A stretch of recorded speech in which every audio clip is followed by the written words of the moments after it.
Space बहुत बड़ा है। यह स्टार्स, प्लैनेट्स और गैलेक्सीज से भरा हुआ है। लेकिन स्पेस में कुछ चीजें बहुत इंटरेस्टिंग हैं जो दिखाई नहीं देती।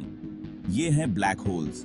सोचो ऐसी जगह जहां ग्रेविटी इतनी तेज हो कि कुछ भी बचकर ना निकल पाए, यहां तक कि लाइट भी नहीं। ये है एक ब्लैक होल। ब्लैक होल्स सुनने में साइंस फिक्शन लगते हैं, लेकिन ये असली होते हैं। ये कॉस्मिक वैक्यूम क्लीनर्स की तरह होते हैं जो पास आने वाली हर चीज को अंदर खींच लेते हैं। हम इन्हें सीधे तौर पर नहीं देख सकते, लेकिन हम यह देख सकते हैं कि ये अपने आसपास की चीजों को कैसे प्रभावित करते हैं। ब्लैक होल्स एक रहस्य हैं, लेकिन ये एक ऐसा रहस्य है जिसे हम सुलझाने लगे हैं। उनका अध्ययन करके हम फिजिक्स की सीमाओं और ग्रेविटी के बारे में जान सकते हैं। स्टार्स जायंट न्यूक्लियर फर्नेसेस की तरह होते हैं जो एटम्स को फ्यूज करते हैं और एनर्जी रिलीज करते हैं। यह एनर्जी आउटवर्ड प्रेशर बनाती है जो ग्रेविटी के इनवर्ड पुल को बैलेंस करती है। लेकिन क्या होता है जब एक स्टार का फ्यूल खत्म हो जाता है? जब एक बड़ा स्टार मरता है तो वह अपनी ही ग्रेविटी के नीचे कोलैप्स हो जाता है।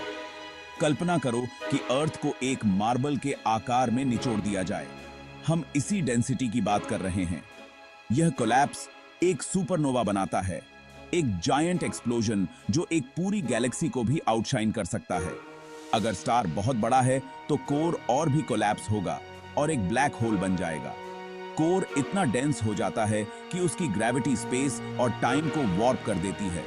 एक ऐसा रीजन बनाती है जहां से कुछ भी एस्केप नहीं कर सकता। ब्लैक होल्स अलग अलग साइजेस में आते हैं। स्टेलर ब्लैक होल्स सबसे कॉमन टाइप है। ये मैसिव स्टार्स के कोलैप्स से बनते हैं।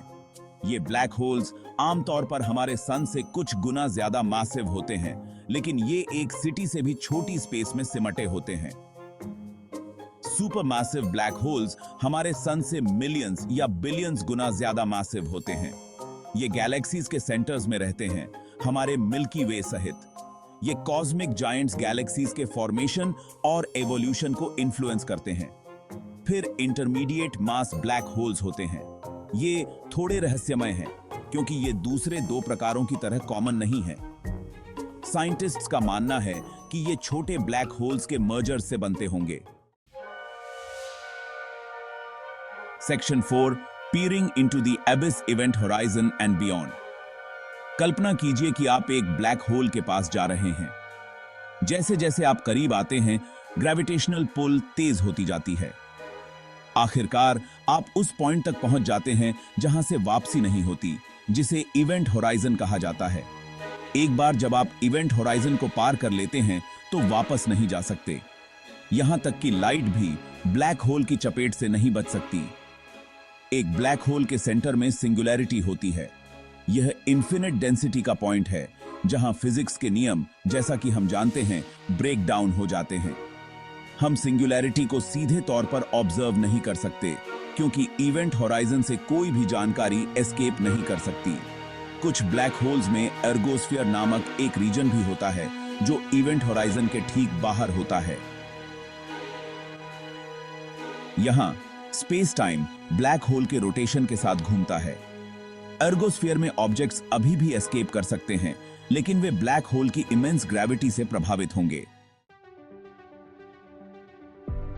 Section 5, echoes from the void, detecting the unseen. हम ब्लैक होल्स को सीधे तौर पर नहीं देख सकते, लेकिन हम उन्हें इनडायरेक्टली डिटेक्ट कर सकते हैं। जैसे ही मैटर एक ब्लैक होल में गिरता है, यह गर्म हो जाता है और रेडिएशन इमिट करता है, जैसे कि एक्स रेज और गैमा रेज। इस रेडिएशन को ऑब्जर्व करके हम एक ब्लैक होल की प्रेजेंस का पता लगा सकते हैं। ब्लैक होल्स में एक पावरफुल ग्रेविटेशनल पुल भी होती है जो नियर बाय स्टार्स और गैस के मोशन को प्रभावित करती है। इन ऑब्जेक्ट्स के ऑर्बिट्स का अध्ययन करके हम ब्लैक होल के मास का अनुमान लगा सकते हैं।